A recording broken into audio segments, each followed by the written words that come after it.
legend, Mr. Wayne.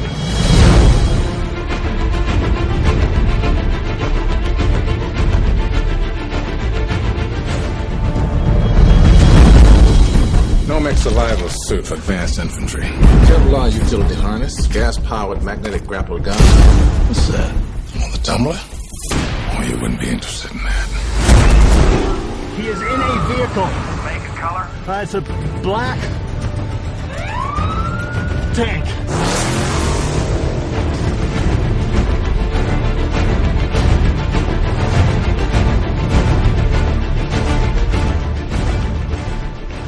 Things they say about him. Can he really fly? I heard he can disappear. Well, we'll find out. Won't we?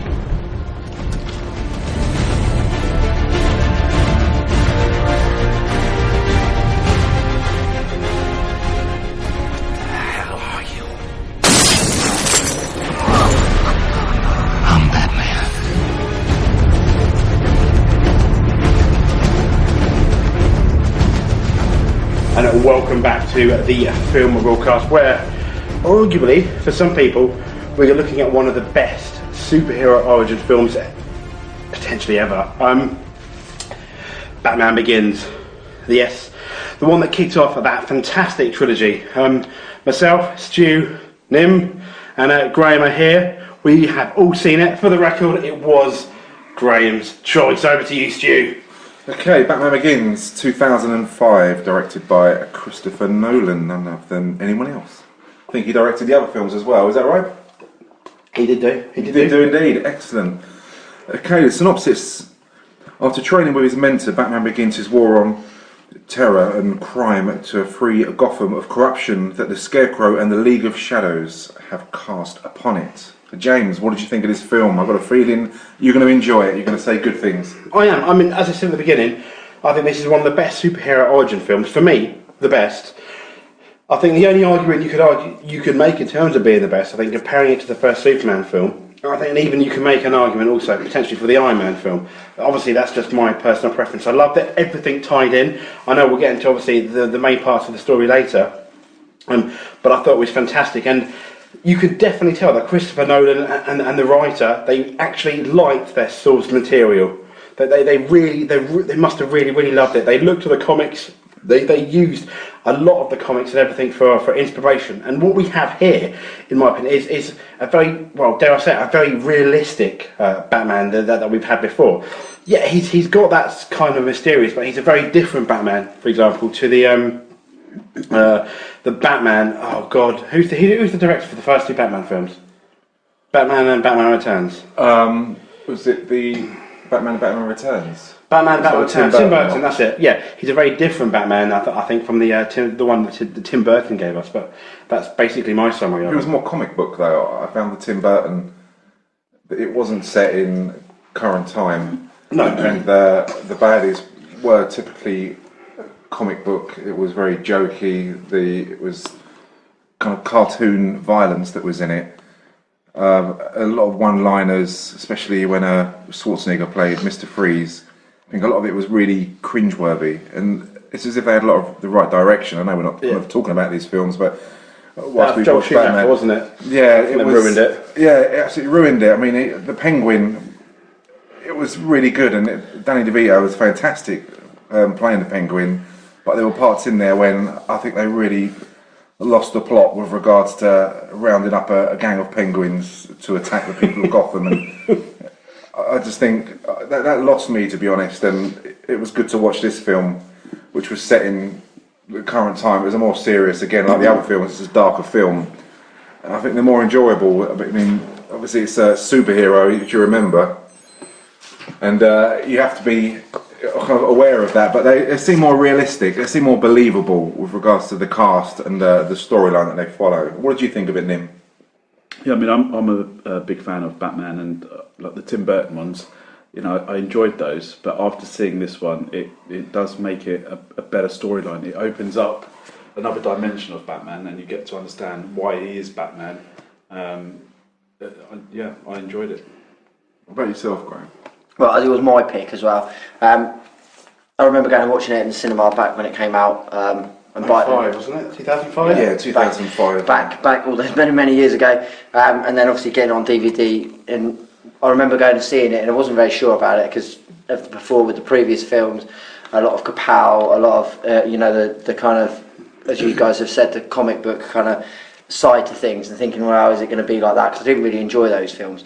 But then when this was there, and it still is probably up there in my list of favourite films, because it is so dark, and it kind of explains, as the film title suggests, how Batman begins and exactly how he turns into such a dark character, and the his mentality behind that. And I felt from the very first minute, I really enjoy it and really enjoy the film, and I could watch it over and over again.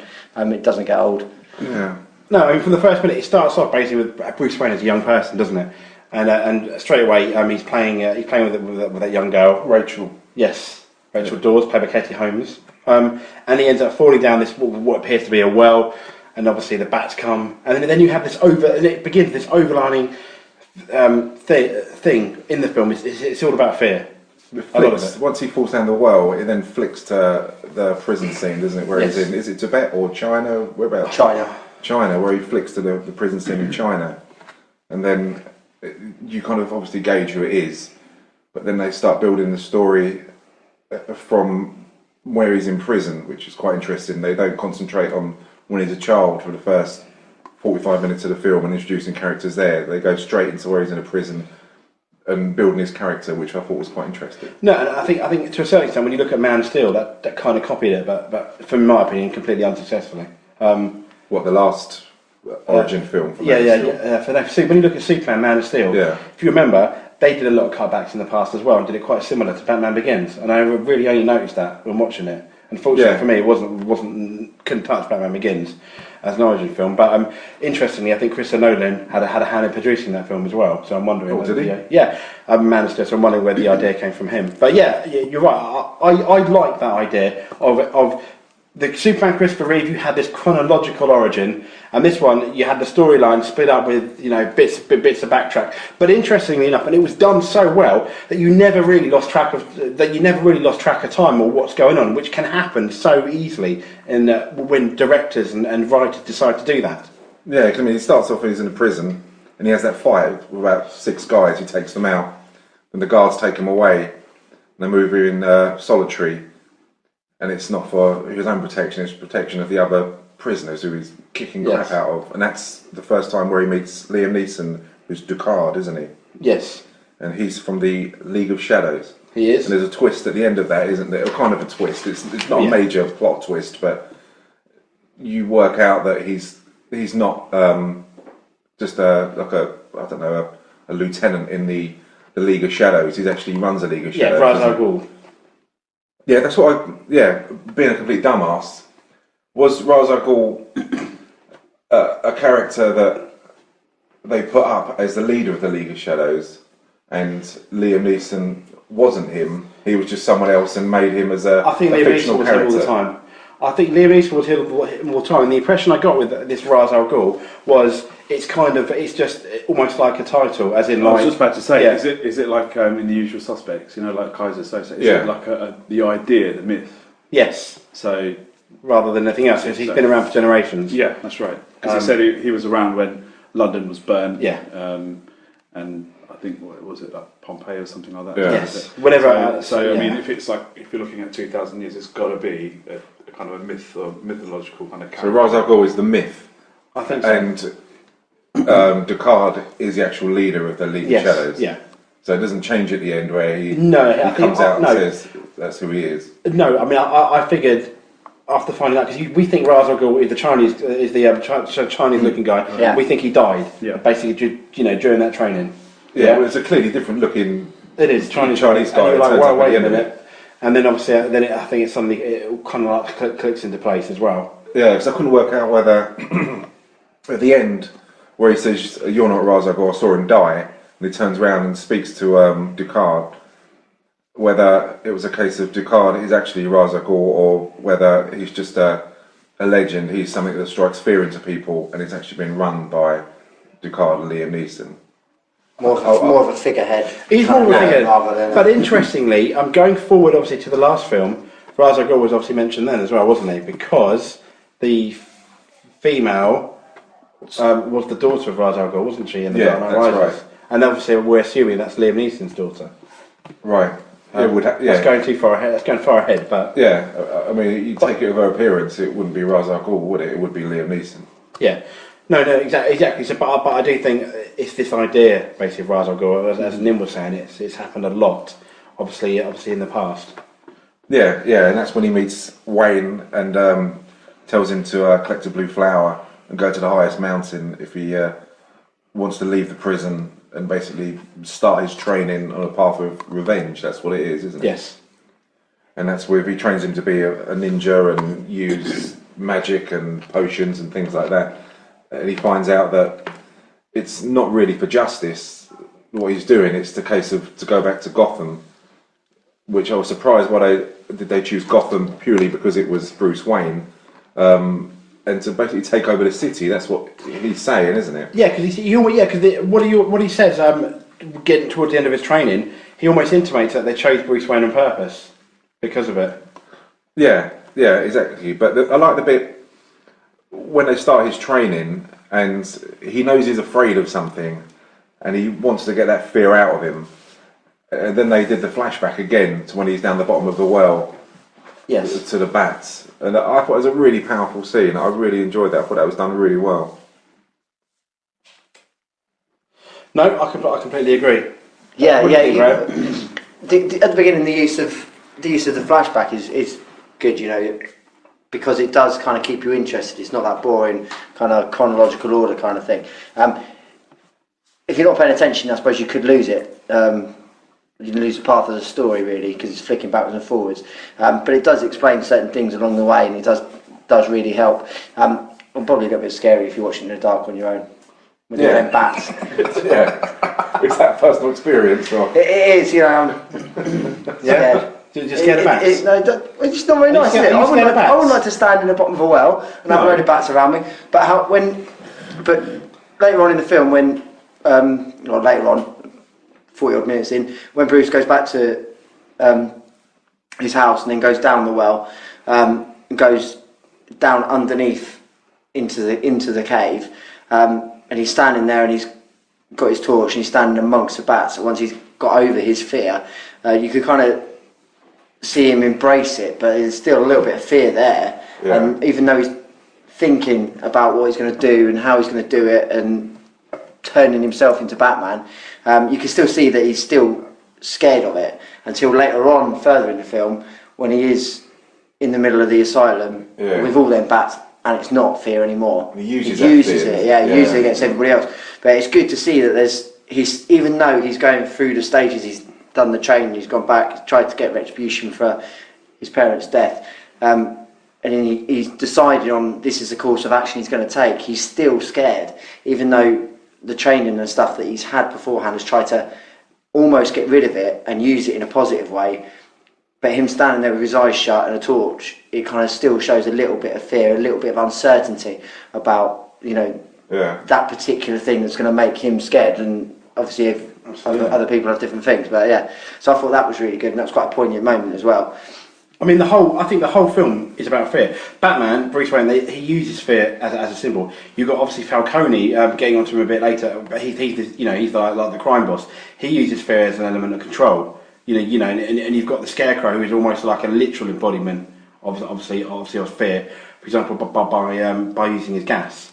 So you see that fear, and it's all being used in completely different ways. Yeah, but you get the complete opposite, and with the relationship between Bruce Wayne, young Bruce Wayne, and his parents, which is obviously he's very loved, and they seem like really nice people. And you get the bit on the monorail, don't you, or the train when they go, and he's explaining that he works in a hospital and clever people run the company, and you get that kind of human side, and I really enjoyed that, and I'd like to see how they transfer that in, or in Gotham in the series when they make that, how much they'll pay attention to what was said in Batman Begins, to how they have that relationship in Gotham, because obviously it's going to be a lot younger Jim Gordon, his parents. They're going to focus on a young Bruce Wayne. They've already said that, and I wonder what kind of relationship they will put in. Whether it will still be that loving relationship that he's got, or whether they'll just change it completely. Because I think if they change it completely,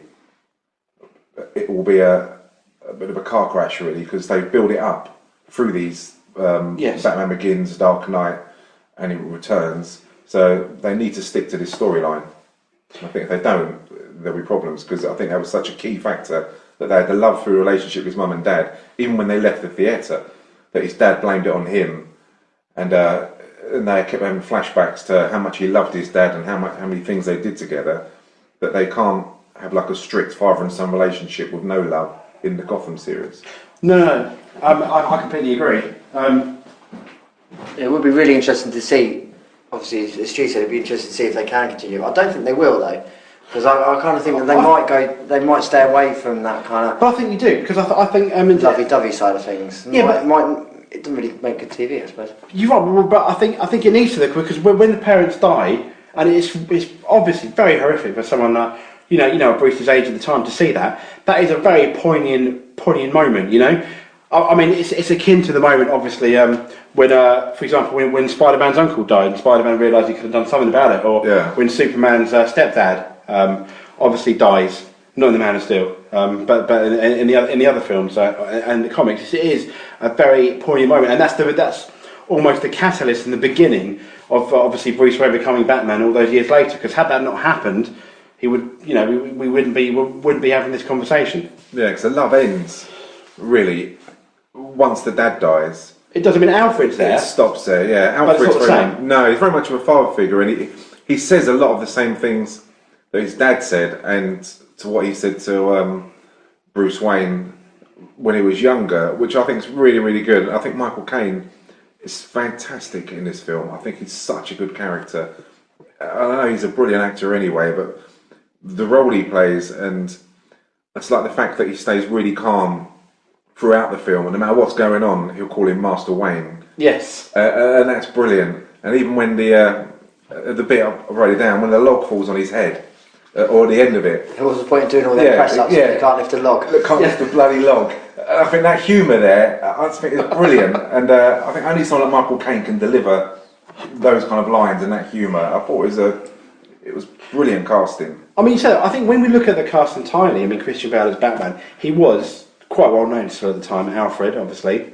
You had Liam Neeson playing, obviously, Ducard. But he's very good at playing that kind of. He is, isn't he? The Jedi dark, figure. kind of. And also seeing Taken. He's still got that kind of dark, that kind of almost aggressive, passive-aggressive manner that he comes across in. And then obviously you've got Morgan Freeman as well. More do you want? I mean, you look at that on paper. And Gary Oldman as well. Gary Oldman, the guy that played the Scarecrow, has done a fair few things as well. And Rutger was in it. Yes. See, they said that the original casting, that Cillian Murphy was going to play, was cast as Batman. Really? Yeah, he was down because he was really, really good when they cast for the role. And it was only when Christian Bale came along that they cast Christian Bale, and that's why they gave him Cillian Murphy the role as the Scarecrow and Jonathan Crane, which I thought was interesting. And Rutger as well. He's usually in crap B films, isn't he? Like B movies, just naff ones. But he was in it. Obviously, he got the bullet at the end. But Morgan Freeman, I thought his character was brilliant. I thought the relationship and the chemistry between him and Christian Bale, and also partly when Bale got gassed, there was also signs of a previous relationship with Michael Caine as well. Because when he left, he said, "Good to see you again, Lucius." And what a nice touch.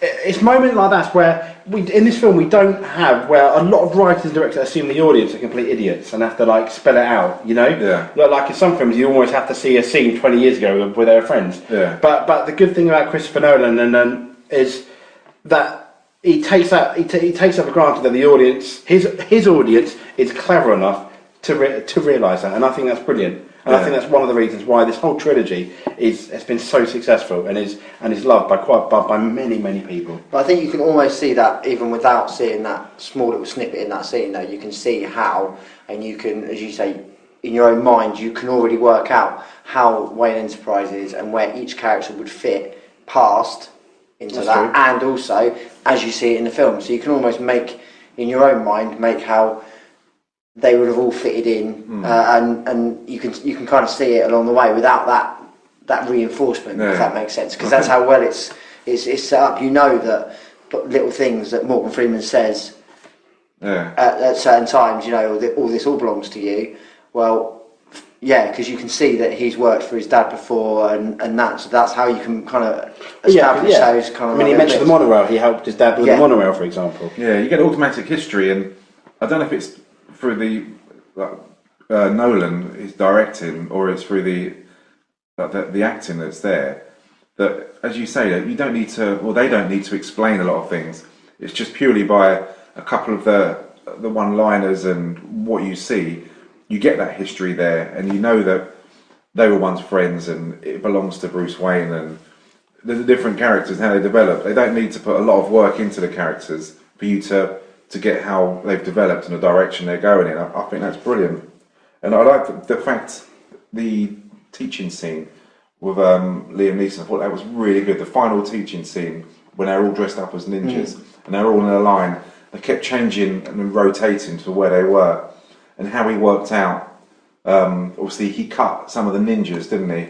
On the arm. He already had a cut himself. Yeah, to disguise himself. And I thought that was absolutely brilliant. I really did. But I couldn't understand, and I suppose it may be answered at the end, when he was teaching him on the ice, when it was Ducard and Christian Bale, when he said that his father's death was his own fault, and he was speaking as if, I take it he arranged his dad's death, didn't he? Is that right? Is that what? No, That's what I thought. he created.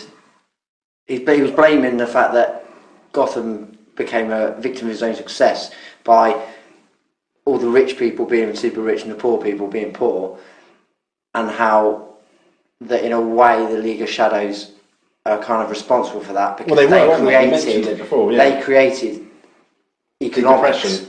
And economics, and comes with economics comes the depression and stuff. So they've created economics as a power of as a weapon of control, because other things hadn't worked in the past. And then because of the creation of economics, then they've created that difference between rich and poor, therefore causing that bloke to be so poor that he needed to rob. Right. I didn't know whether that was a direct quote, as in it would have been arranged. No, it was kind of. See, that's interesting. Reading into it, it's kind of like a little bit more of a. It's not direct, but it is direct. Yeah. It is their responsibility, because apparently the League of Shadows created this weapon of economics to control people. Right. And that's what's caused the death. The pure poverty has caused the death of the Wayne family. But then what he says later is Thomas Wayne, obviously Bruce's dad, then tried to save the city, obviously. Later, that's interesting you say that, though, in terms of what Ducard obviously says to Bruce Wayne during the fight scene, saying he's saying his dad's death was his own fault because he failed to act. I thought it was because he actually failed to do anything. He just stood there. I was taking that. I took that a lot more literal. I wasn't as deep as Graham there. Yeah, that's what I took that wasn't a lot too more sure. literal. And because he was saying it as if he knew about it, whether it was planned by him, but I suppose you can take both meanings to what you want, and I understand what Graham's saying. He's perfectly right, to be honest, because you see it when Katie Holmes drives Bruce Wayne around, that she's showing him the rich side and goes on. Yeah, before Bruce decides to leave Gotham. Yeah, then goes underground and got the poor side where Falcone is, and obviously that moves onto the next step where Bruce Wayne faces Falcone in his own bar, and he sees for himself that he's got the chief of police, the judge, like the dock workers, and everyone in his back pocket, and the fact that it's all bred by fear, isn't it? And again, it's kind of drummed into you that fear is controlling, and I've got this power, and you haven't got this power because you don't understand. You've not been through what I've been through, and these people in my back pocket, and that's when he goes away. Yeah, he says you always fear what you don't understand, which is quite an interesting point, because that was going to come back to bite him in the arse later, wasn't it? Yeah, and he proves that by pointing the gun at Bruce Wayne, saying, "I can kill you right now in front of all of these people," and they wouldn't do anything. That's and again, power money can't buy. Yeah, exactly, and it's all bred on fear of everyone, and that's led on from when Falcone arranges for the guy who killed his parents to be shot, doesn't he? Yes. And I take that he's Falcone arranges. Yeah, that, isn't it? yeah. He pretty much admits it, saying, I thought you were here to thank me. Yeah. Why does he have him killed? What was the? Because he's going to testify against Falcone because he'd been. That was Bruce, the that guy was that the killed Bruce. bargaining. Yeah, So that was the bargaining reason why he was going to be released. yeah, the guy that killed Bruce's dad was going to testify because he'd been in the same cell as Falcone, and obviously Falcone had it arranged to shoot him. Interestingly enough, Bruce wanted to kill him himself because he had a gun, and that's obviously why the argument. And Katie Holmes slaps him twice, which actually looks like they proper look like real slaps as well. Yeah, he's got marks on his face. It looks like, and I can imagine with Christian Bale that he would just say, "Hit me." I mean, he gets so into these roles, doesn't he? When you look at what was the you say that I think a very extreme example of that is it The Machinist, where you had to lose loads of weight. Yeah. As an example, I mean that was proper hardcore getting into a role, wasn't it? Yeah, he was ill, wasn't he? He lost so much weight. Yeah. I mean, maybe now's a good time to talk about obviously the roles. I mean, Nim, what did you think of the casting? What do you think of, for example, going through like Bruce Wayne, Christian Bale? Was he good? Christian Bale, I think he made a great Batman. I mean, the first film I've ever seen, a fan of Christian Bale, and the first film I've seen him in was, I think, American Psycho. I think that's the first film from myself as well. Yeah. Where that's quite an extreme role he plays there, quite a calculated role. I haven't seen him in any other kind of films that I can remember, but I think he makes a really good Batman. Someone like Morgan Freeman, again, like a legend of an actor in Hollywood. You've got so many big names in there. People like Michael Caine, and again, like Stu says, he delivers that kind of that English humour. Those lines where he says things like "bloody this" and "bloody that." I think, Katie Holmes again. Well, you say Katie Holmes. A lot of people think in the casting. A lot of people have said that she's the weak link. Is that fair? I'm not saying that. I think it is fair. I thought she was the weak link in it, to be honest. Did you prefer the Rachel? I know we're not reviewing it yet, but did you prefer the Rachel in the Dark Knight? Yeah, but she played more of a prominent role, didn't she? In the Dark Knight, as you say, we won't go into that, but because obviously there was the links with Two-Face and everything else, but I don't really think she's come on acting ability wise since Dawson's Creek. She hasn't grown. But she's like stagnated, and that's about the best she's going to get. Yeah, she's plateaued out, and that's it. And I thought she was the weakest character, but you could say that, but she's up against Christian Bale, Michael Caine, Liam Neeson, Gary Oldman, and I mean even Rutger Hauer's been in so many films, and he's so old, he's established. So I don't know if it's because her acting's that bad, but she was just up against brilliant characters and brilliant actors who had terrific scripts that she probably is the weakest, but it may not be her own fault that she is the weakest. What do you think of her, Graham? Easy on the eye, which is all helpful for me, as I have a one-track mind. But I thought she was really good. I can see what you mean about the whole, not very far from Dawson's Creek, but she is competing against very, very, very strong characters. And you've really got to put in a very, very good performance or be so legendary and so experienced that any performance you do comes across as amazing, and then that way, because she really is, proverbially against the wind. It didn't spoil the film, did it? No. She added a softer tone maybe to some of the scenes that could have been quite harsh, being the female influence and stuff. But again, but she was kind enough to have some nipple through the blouse at the end of it. Yeah, when she was lifted up off the slab. Yeah, you could definitely see she had a Friends kind of Rachel moment with the old. And at the end of it as well, when she was saying goodbye and she stood on a windy hilltop, and she turned round, and I think all grateful for that. All grateful. Yeah, I think that makes up for a lot of the acting kind of downfall that she had. So I mean, credit to her. I thought she done really well. When onto a more serious note, when Liam Neeson told Christian Bale or Bruce Wayne to cut that guy's head off. I mean, that was quite a powerful moment. It was. That was a tipping point in the film. If he would have done that, then it would have been against everything that he was fighting and trained for.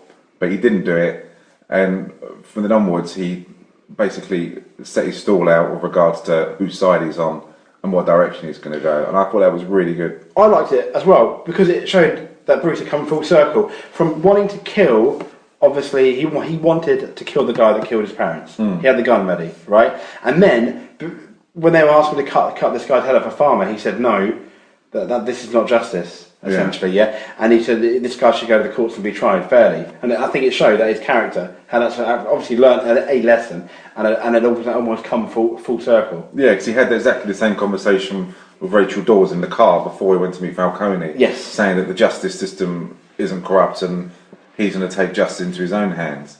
So, yeah, I thought that was quite an interesting point, that he has come full circle. And he saves Ducard during the fight at the end, or during the middle of the film.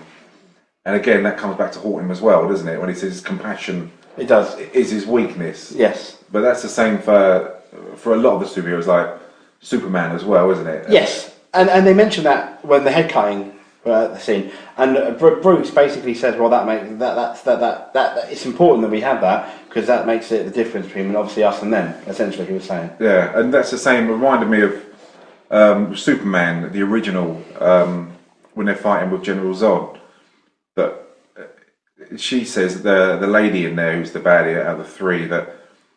He cares for the humans, doesn't she? Yes. And they use that as his weakness, and it's very similar to this film as well. That his compassion for people and his belief in the justice system basically is his weakness, and he could have finished Ducard from the start, couldn't he? Yeah, absolutely. He could have done. Yeah, and I like the Dr. Crane. I think he's a fantastic character in the film. As soon as you meet him, he looks very creepy, doesn't he? He does. Yeah, you can just gauge there's something right about him. It's just the expression on his face, his glasses, and he's brilliant. And I've not seen him in anything else. I don't know what he looks like in any other films, whether he was dressed up for this role. He to appears look that in all way. 3 Batman films as well. I know he's briefly at the start of. And he's also in Dark Knight Rise as well during where they do those fake trials. The court scene, yeah. I forgot about that. But he doesn't. He's only in it. Must be about 30 seconds, isn't he? Dark Knight. So, at the beginning, it's almost cameos, really, isn't it? The car park scene, isn't it? Yes, the car park scene. Yeah, and I like the cargo scene as well. When Batman comes down, it's just the first real kind of fight he has as Batman. When he comes down with Falcone's dealing the drugs down at the docks, and he's got all his henchmen there, and he's waiting in the car, and he's got that Ben Copper who's with him as well, and you just see him flying through the air, and you just hear. Yeah, they're all looking around in the air, and they're all crapping themselves. It's almost like a scene out of Predator at first. Everyone's going. Yeah, because that one who disappears in the cargo box. Never be the last man because you'll be taken out first. He just walks in there, and suddenly, bang, he's gone. Everyone starts to shit themselves, and then he goes, "You go and check over there." Begrudgingly, they're kind of walking, looking around, and thinking, "Bloody hell, this is it." I really enjoyed that bit. I thought that was quite a powerful scene. And it shows a lot of anger and rage from Bruce Wayne, isn't he? And Falcone's finally arrested. Yeah, he is, isn't he? And what an introduction. I mean, you see bits of Batman, and it's a while, I think, even when he's fighting all the men, when Falcone runs around the corner thinking, what the hell is going on? You don't really see Batman fully until Falcone's sitting in his car, loading the gun, Batman smashing the top of Falcone's, I think, limo or whatever car he's in, and then basically you see Batman for the first time, properly, and he goes, "I'm Batman." Who are you? And I think that's brilliant. And in terms of that, what did you guys think of the actual voice that Christian Bale used to be Batman? It was better in this one. Was much better. The Dark Knight. It was a lot. I mean, he lost his voice, didn't he? Yes. When he was making it, because it was that gravelly, and it wasn't that gravelly in the first one, though, was it? It was just right. I thought it was just right, and it kind of got more excessive as the films went on. And I remember when I watched The Dark Knight with my parents, when I told them what a good film it was, that their only complaint was they couldn't understand what Christian Bale was saying.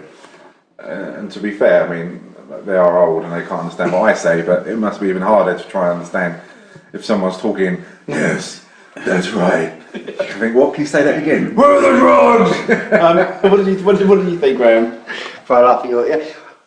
I can see where you're going with the voice thing. I think that maybe he progressed onto the next film with and developed the character a little bit too much, but I thought, and that first scene when you do see him, but you only see him briefly really, when he does say, "I'm Batman," and then they disappear up.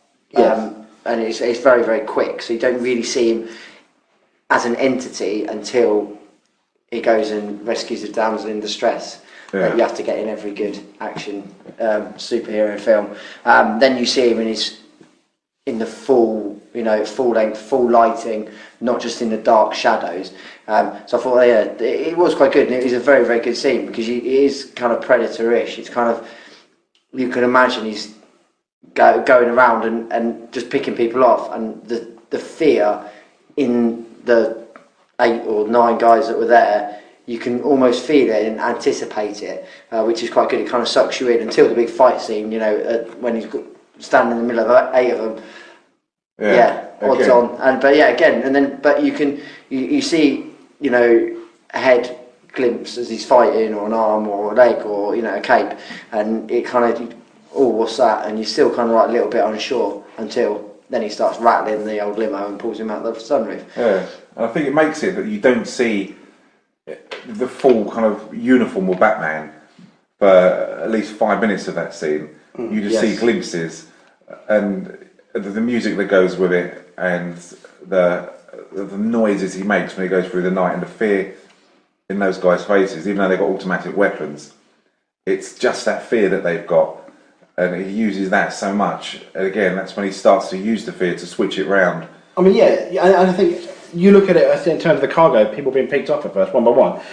It is like Predator, or you look at, for example, the Alien or Aliens film, for example. It does have that feel to it, doesn't it? Yeah, it's done really well.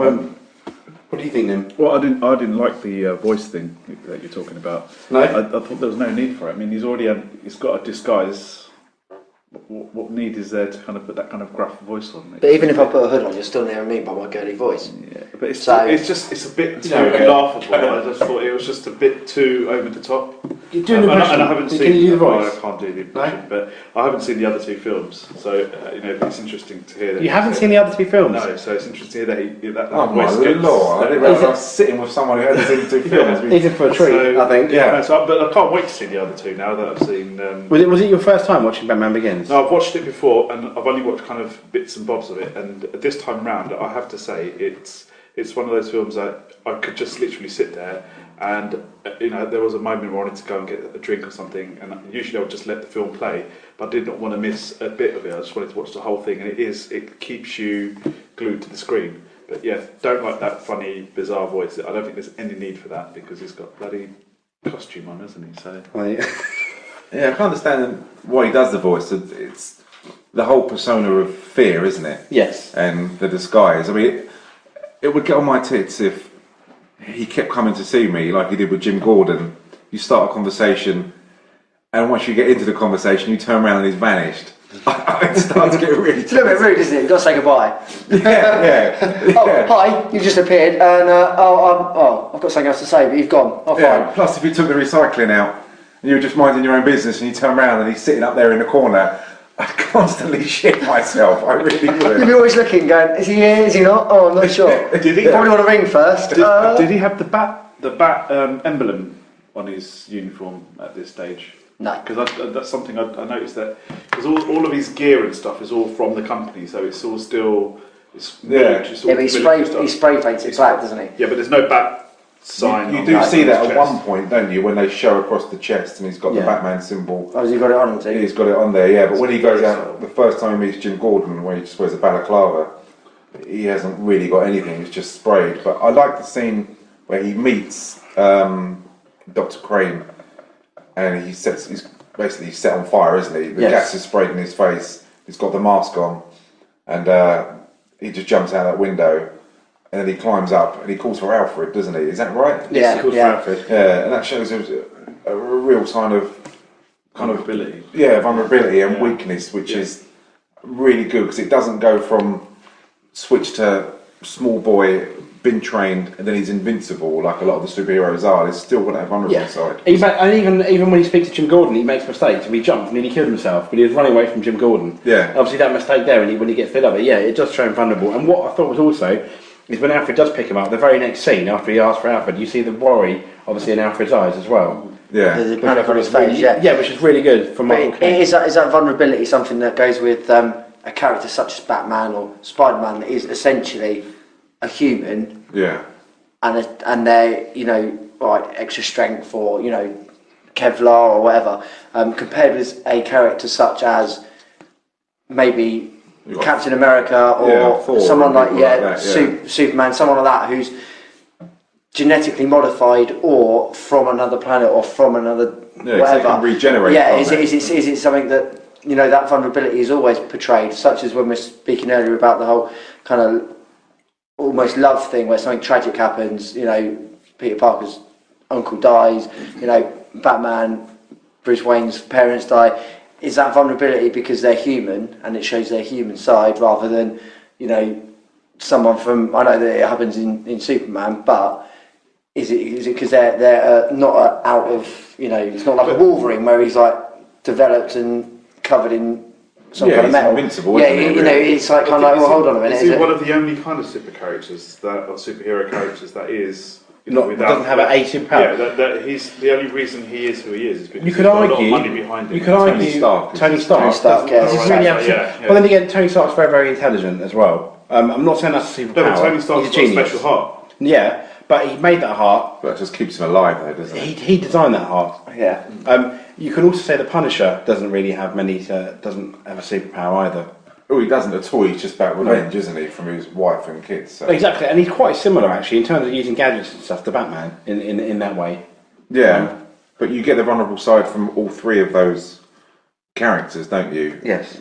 Like from Pepper Potts, and I like that quality about those kind of films because it Makes them more human. It makes them more human, Relatable. Yeah, exactly. But when you got, I mean, I'm not a great fan of a lot of the X-Men films. The early ones, I am. But 1 and 2 are brilliant. The yeah, first two. when you've got characters like They're starting to Wolverine, drag it out a little bit now, though. yeah, you know they're invincible. You know they're going to regenerate no matter what happens to them. So you don't kind of relate and you don't feel for them so much when they get injured. But these characters, you do. I mean, when Bruce Wayne takes his top off, he's covered in bruises, and this is the same for all the films, isn't it? He's like, what was it? Alfred says you should get another career or something like that. Yes. And yes, a reason to something to explain those injuries. Take up polo. Yeah. And you do see that. I mean, I love the gadgets that he gets. I think all of them are kind of realistic gadgets. They're not stupidly over the top. I really like them, and the Batmobile is fantastic. Obviously, apart from the only gadget that is completely and utterly rubbish is the vaporizer for The microwave emitter. Yeah, but the way it's explained, the microwave emitter, it's almost they explain it, and you think actually, fair enough. The army actually could have something like that I don't know. Well, they could, but then any human that's standing next to them would pretty much be vaporised anyway. So everybody there would just be. So the idea of that is to suck the water out of the vicinity of whatever it's in. Yeah. But then what they did say, and what happens later, is that they mentioned that it could also be used to put things in the air, gases in the air as well. So vaporizes the water. It changes the molecular structure. Gas, Yeah. See, the Batmobile was designed in England at Shepperton Studios. I didn't know that. Yeah. What did you guys think of the Batmobile? Because a lot of people, including myself, when I saw the first shot of the Batmobile, before I knew anything about this film, I was like, WTF, what the hell is that? That is not the Batmobile. I remember the Batmobile, the Tim Burton Batmobile, you know, shield, and the shield all goes up and everything. Brilliant.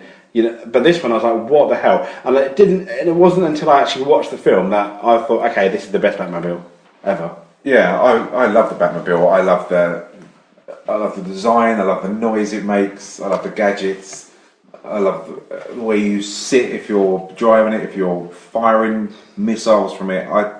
Everything about the Batmobile, I just think was awesome. It was, wasn't it? It was. But is that because also the Batmobile, and like you're saying about the Tim Burton one, the original one, as everybody knows, you know, with the massive long bonnet and all that type of stuff, but it kind of goes along with the rest of it. Yes. As he goes through and he gets, you know, a Kevlar suit, or you know, why the army issued this? Well, they didn't think enough. A soldier's life was worth $300,000. You know, so he gets that, and then he gets electromagnetic fabric, and it goes along like that, and you can see that the stuff was developed for a military purpose, and he's just then taking what he's already got. So you couldn't really have a Batmobile-shaped tank, could you really? It would be a bit silly. Because you'd turn up on a battlefield and it'd be a nice, long, very elegant-looking motor car. But, however, there is actually a useful fact on IMDb, that when they were filming it in Chicago, out and about, a drunk driver drove into the Batmobile, thinking it was an alien invasion. Really? Yeah, thanks to IMDb for that. And we were talking about his money earlier on, and how much he can really afford. And the 2006 Forbes fictional rich list ranks Bruce Wayne 17th richest fictional character with a net worth of £6.8 billion. Really? So with £6.8 billion, he can pretty much buy anything he wants. But yeah, so it's a useless fact. IMDb there. I don't know. Because interestingly, they I think, I don't know if it's on IMDb. They did they looked at the maths and said how much, in a unrealistic world, that everything it would cost to be actual Batman, and it didn't actually come to as much as I thought it would. It's not like all the gadgets and everything. All the gadgets. I forgot how much it came to, but I was surprised, and I thought it was going to be a lot more expensive. Well, a lot of them, I mean, the Batmobile. Do they put a price on how much that is? It includes the Batmobile. It includes everything. It includes. So they put obviously a price on the suit and a lot of the other things, but they didn't put a price on like his belt and. I like the fact that some of it he made himself as well. They ordered the mask and they said he had attached the horns himself, and he cuts the little bats, kind of little Death Star bats out. I like that fact that he actually sat down and had to do it himself. And as we're still on the subject of making, apparently $3.5 million it would have cost as an estimate to actually become Batman. So obviously that would include that. 3.5 million. That would have cost. People win 100 million for the Euro Millions. Essentially, if one of us wins it, we can have full Batman with Graham and Arlene. Why are you looking at me like that? I was going to say something about I might be the correct shape, or I could have been really harsh and said something about a penguin. I'm a bit large. I cannot see my penis when I look down. I mean, come on, what more can I say? But in the second Batman, you do have that kind of large Batman, don't you? The fat Batman. Yes. The one who gets hung out the window. You do. So they do come in all shapes and sizes. I'm not quite the 6'2", 210 pound, actual bat. That is the size of Batman. Yeah. In the comics. I'm not quite like that. I am trying a few more pies. Touche. Moving on from a weight and pies. So at the end of it, it's okay. Again, correct me if I'm wrong. It's his birthday party, isn't it? And he meets Liam Neeson again at his birthday party. The first time he's seen him since he saved his life. Yes.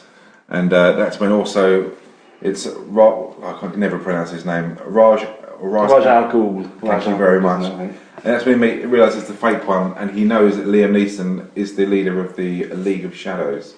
Yeah, that's when he suddenly clues on. Yeah, and they go and they set his house on fire, don't they? Yes. And does he tell him the plan before then? I can't remember. He kind of does, sort of. But I think Bruce works it out with, obviously, Fox almost works it out with the emitter. I mean, it all comes together, doesn't it? The fact that the vaporizer machine, micro vaporizer, is obviously gone, and the fact that they're spilling things in the water. The fact that it's not affecting anyone by drinking it. So someone actually mentioned it's potentially has to be airborne. Yeah. You talk about the water. Sorry, I interrupt. I thought the scene. I thought it was fantastic when the Scarecrow's pumping water in. Then Batman comes in. Yes. And Batman sprays the Scarecrow in the face with his own gas. And then you see Batman as some kind of like gargoyle devil with the black face. It looks really good. Very dark. Oh, it's so scary, isn't it? I mean, it's so impactve that you see him like that.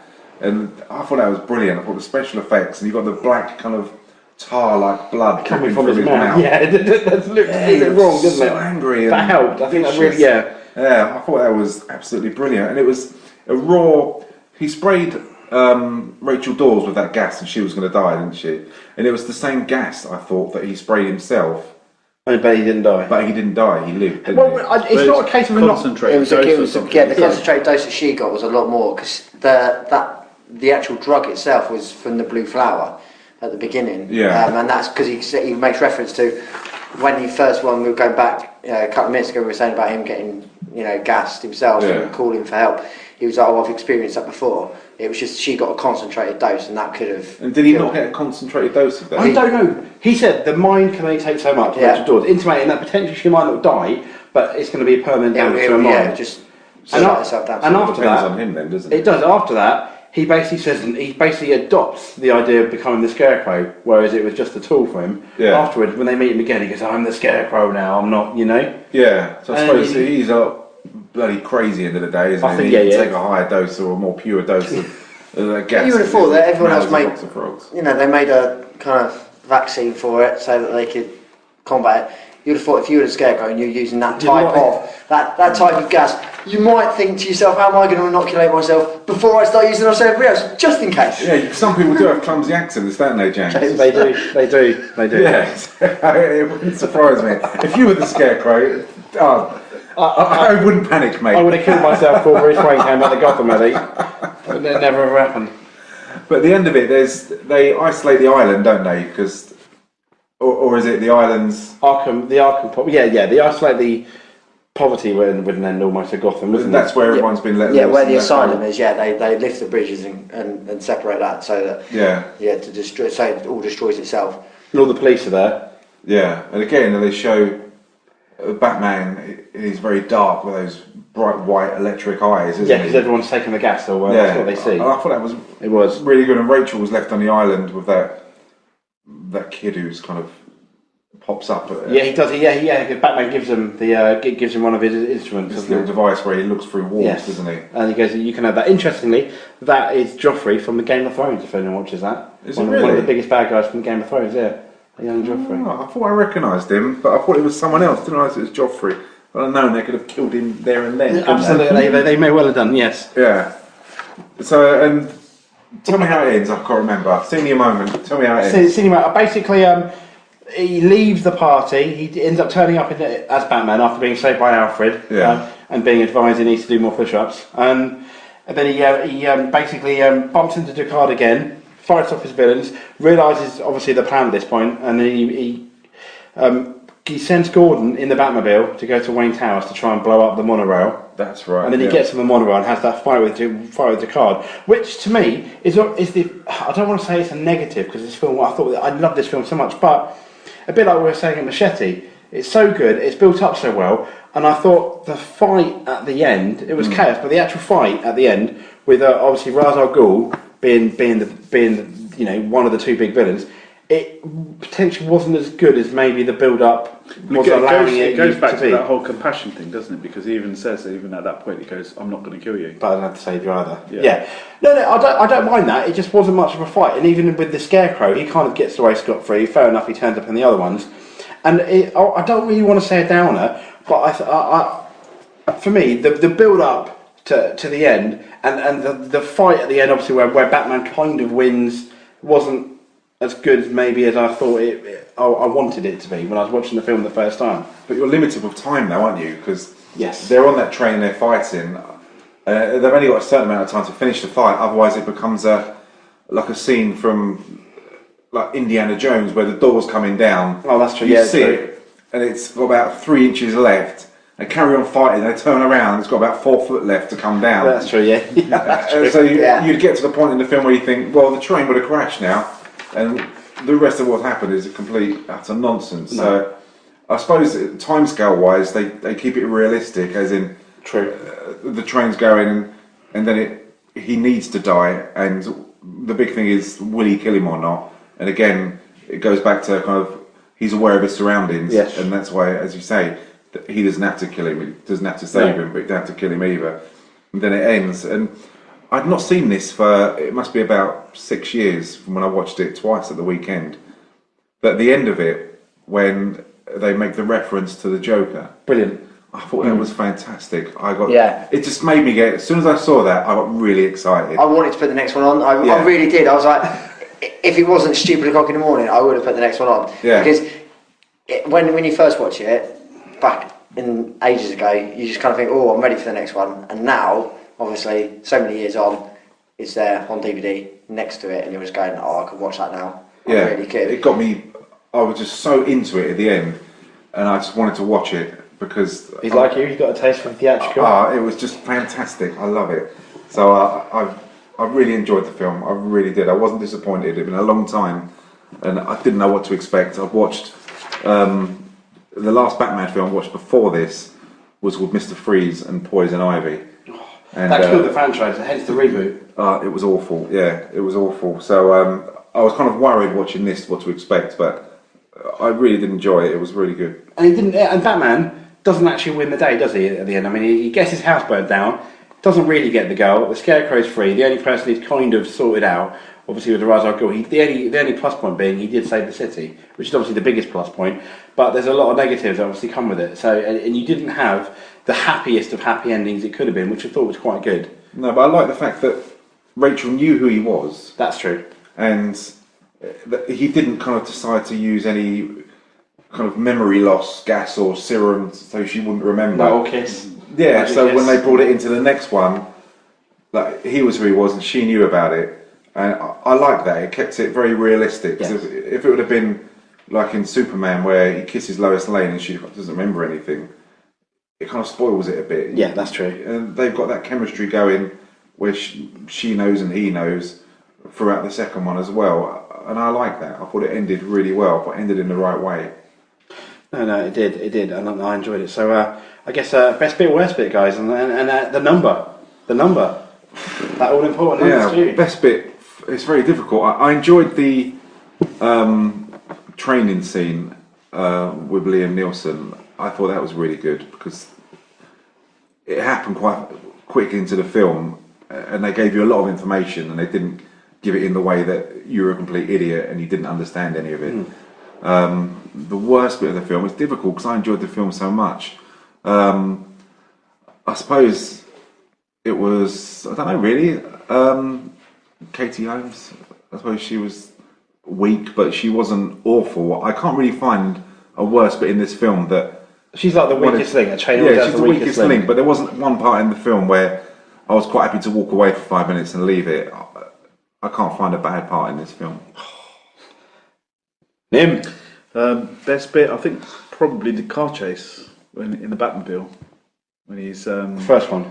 yeah, the first car chase. Oh, there was only one, isn't there? Well, no, the one where he's on the rooftops. Oh, yes. Yeah. So I don't know if there is another one, I can't remember, but yeah, the rooftop one, because I think that was pretty good. It was quite a long chase. You see what that car's capable of doing. It's got the gadgets as well, isn't it? And he's up against the time to save Rachel. Yeah. Worst bits. I think the only thing I didn't like in the film is that when he puts on that silly accent. Silly accent. that growling noise. Come on, do an impression. We will I try. wouldn't be able to do an impression. So say I'm Batman in the voice. I'm Batman. Very good. That's very good. That was quite good. Yeah, I'd probably give it 4 out of 4 out of 5. Not 4 out bad. of 5. Stu? Yeah, I'll give it 4 as well. Graham. I love the film.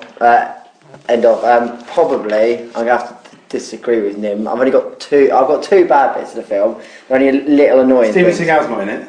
That's a bonus for me. Anything about Steven Seagal in it is a bonus for me, and anything without a name machete is a bonus for me. Oh, and American Werewolf in London. Do you think it would have been better if Steven Seagal would have played some kind of cameo role in it? No, it would have ruined it for me. It would have destroyed it. I think it would have been better. No, Could you take Steven Seagal? obviously not. But I'm just saying that his acting ability is a little bit. Yeah, I don't know. Anyway, I think you could. I couldn't. I'm not going to lie. I'm a pansy. It's fine. Did you not like Machete then? No.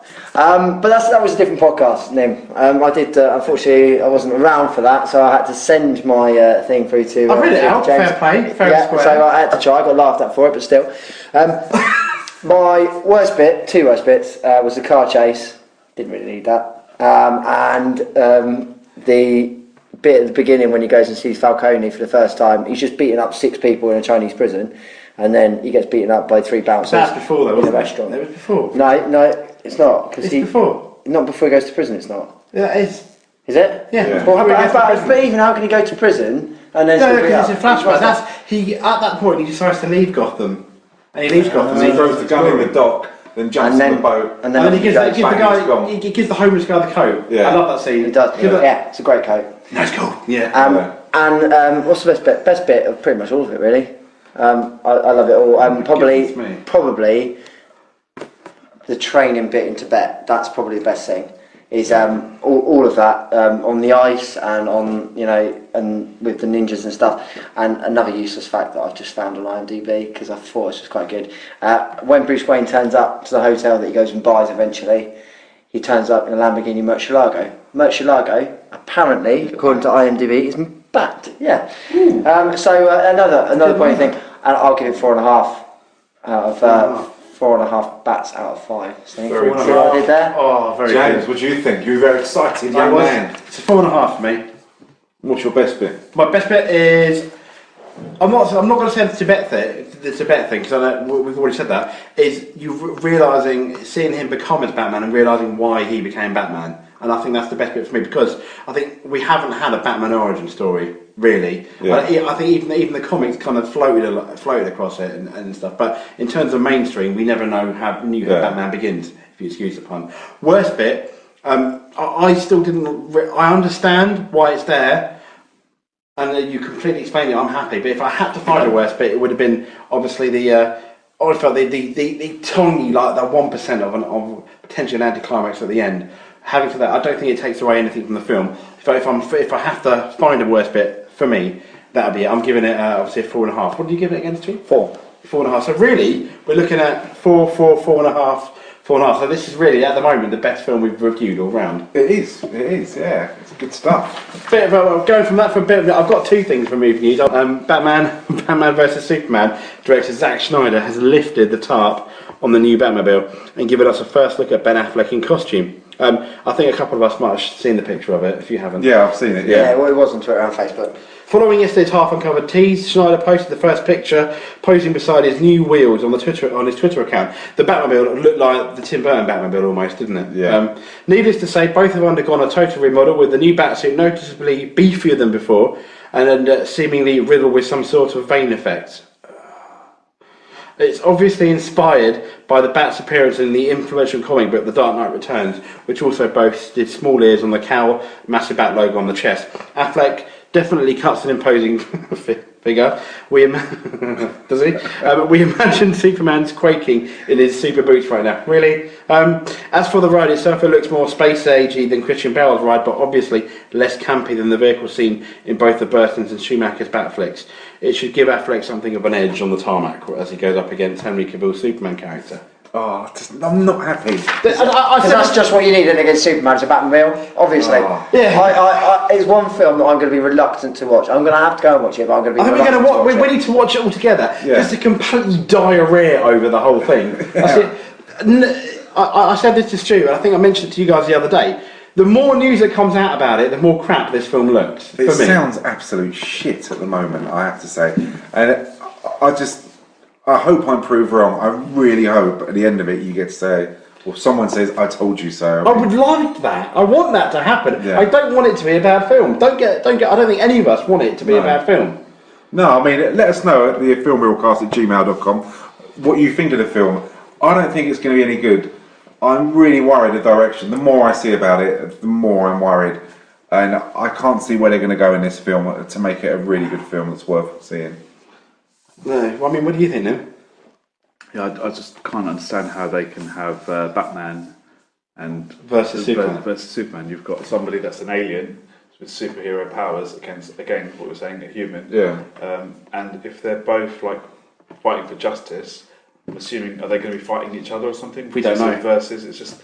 You think so? Yeah. But they can't fight each other. It would really it has happened in annoy comics. me. Yeah, it has happened in comics. But I just don't want to watch a film if they put it as Batman. I mean, it's like Batman versus Superman.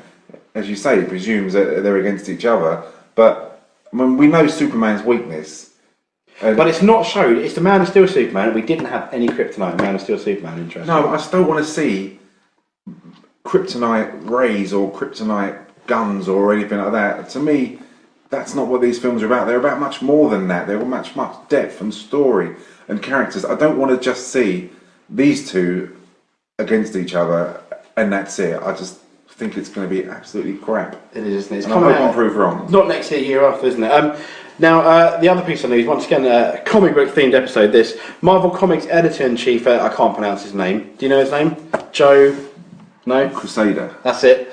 Thank you, Stu. Has been discussing the new Daredevil TV series, compared its structure to that of a graphic novel, saying one of the advantages is really from the planning stage. Obviously, it's much easier to work with a smaller number of episodes than it is a larger number. We can sit there and look at 13 episodes, plan it out as like a large movie. It makes seeing the picture, bigger picture, a bit easier.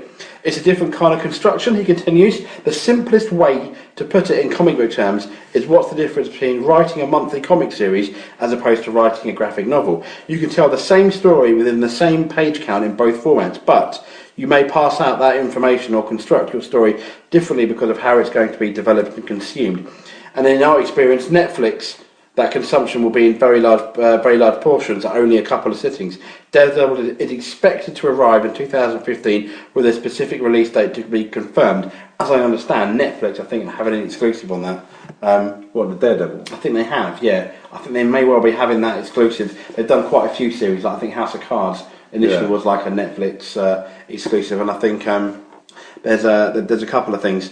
Well, I mean, I like the idea of Daredevil, and I love the idea of a Daredevil TV series. I mean, is it going to be like Smallville? Are they going to show the origin of the? What is the origin of Daredevil? Well, if you look at the Ben Affleck film, he basically, his dad's a boxer, and then he kind of gets in some debt and some trouble, and then his son basically he loves it, and then his son has an accident, and this radioactive or some toxic chemical goes in his eyes, and what happens is, as we know, Daredevil, he can't see anymore, but then he can see through sound. He knows when the sound wave comes out, he like senses where everything is.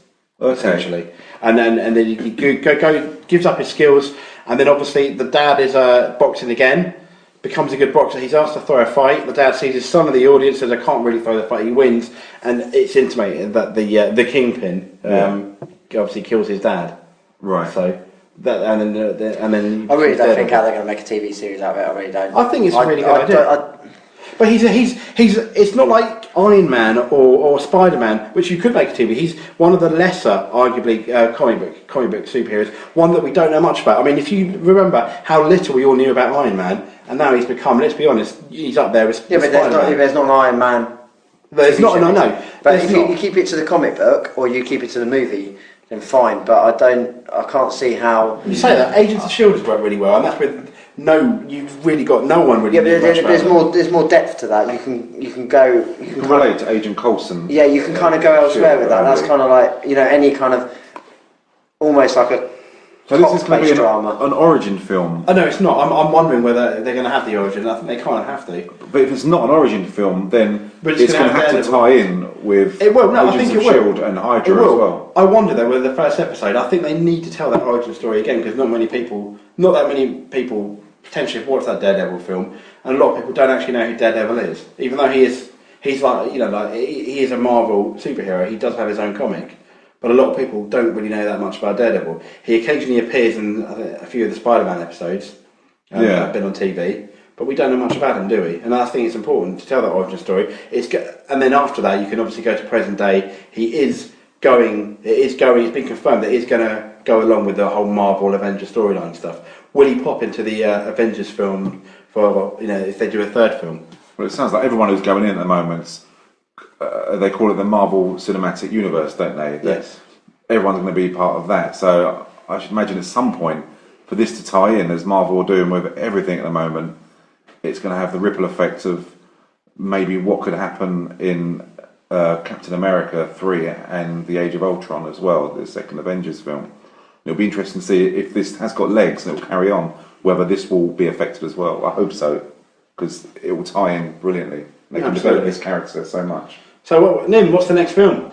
Your choice? I think I would like to do the sequel to Batman. It looks like we're doing all three then, doesn't it? We'll do it. I haven't seen him, I'd like to see that. Yeah, we're doing two. Might as well do all of them and get them done. I'm up for that. Well, it's goodbye from me. It's goodbye from me. It's goodbye from me. And it's goodbye.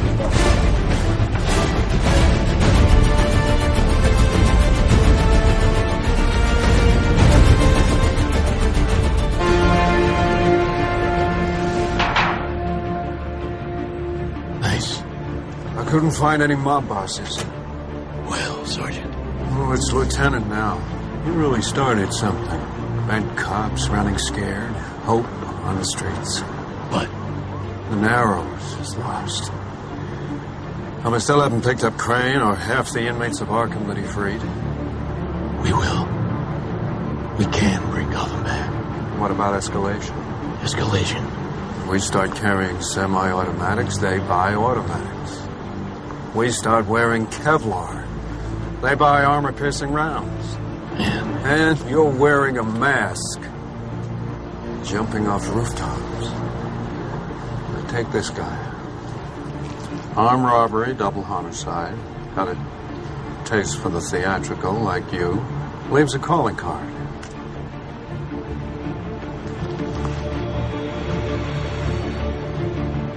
I'll look into it. I never said thank you.